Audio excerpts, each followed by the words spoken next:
नमस्कार, मी गजानन धंदरे. आपण जे पाहतो हे मायऊन चॅनल. पाहूया बातमीपत्रांत त्या बातमीचा विस्तार. माननीय उपविभागीय अधिकारी साहेब खामगाव यांच्यामार्फत माननीय मुख्यमंत्री फडणवीस साहेब यांना निवेदन देण्यात आले.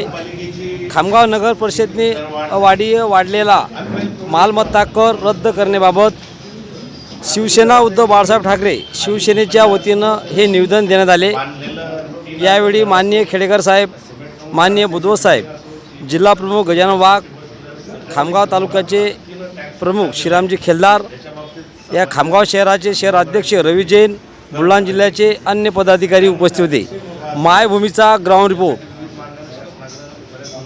तुम आगे बढ़ो, हम तुम्हारे साथ हैं. खामगाव नगरपालिकेचा टॅक्स कमी झालाच पाहिजे. खामगाव नगरपालिकेचा टॅक्स कमी झालाच पाहिजे. झालाच पाहिजे, झालाच पाहिजे, झालाच पाहिजे, झालाच पाहिजे. जय भवानी, जय शिवाजी.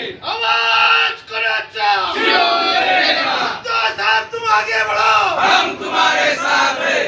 पासून आम्ही वर्तमानपत्रामध्ये असेल, प्रत्यक्ष नागरिकांशी चर्चा करून असेल, असं निदर्शनास आलं की खामगाव नगरपालिकेनं अतिशय जीवघेणा टॅक्स सर्वसामान्य नागरिकांवर वाढवलेला आहे. त्यामध्ये खाली भूखंड असतील, टिनाच्या जागा असतील, RCC बिल्डिंग असतील, सगळ्यांनाच या अतिशय मोठ्या करानं त्यांच्याकडे मागणी केलेली आहे. या ठिकाणी नगराध्यक्षांना बहुमत मिळालेलं आहे आणि कैलासवासी भाऊसाहेब पुणकरांचा एक वारसा, त्यांना अतिशय समृद्ध राजकीय वारसा मिळालेला आहे.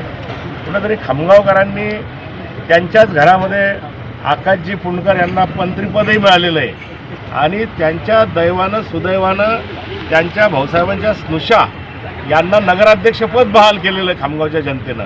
ते एवढ्यासाठी का की त्या नगराध्यक्ष झाल्यानंतर सगळ्या खामगावचं वाटोळं व्हावं, कुठंतरी खामगावच्या सर्वसामान्य नागरिकांना त्यांच्या डोळ्यामध्ये मिरच्या जाव्या, त्यांना आसवं याव्या, म्हणून कुठंतरी हा झिझिया करासारखा जो प्रचंड कर या ठिकाणी लादला तो मागं घ्यावा.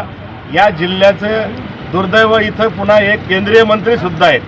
त्यांनीसुद्धा इथं येऊन वल्गना केल्या की माझ्याच पक्षाचे मुख्य नेते एकनाथजी शिंदे हे नगरविकास मंत्री आहेत आणि त्यांना इथून फोनद्वारे ताबडतोब स्थगिती द्यावी सांगितलं.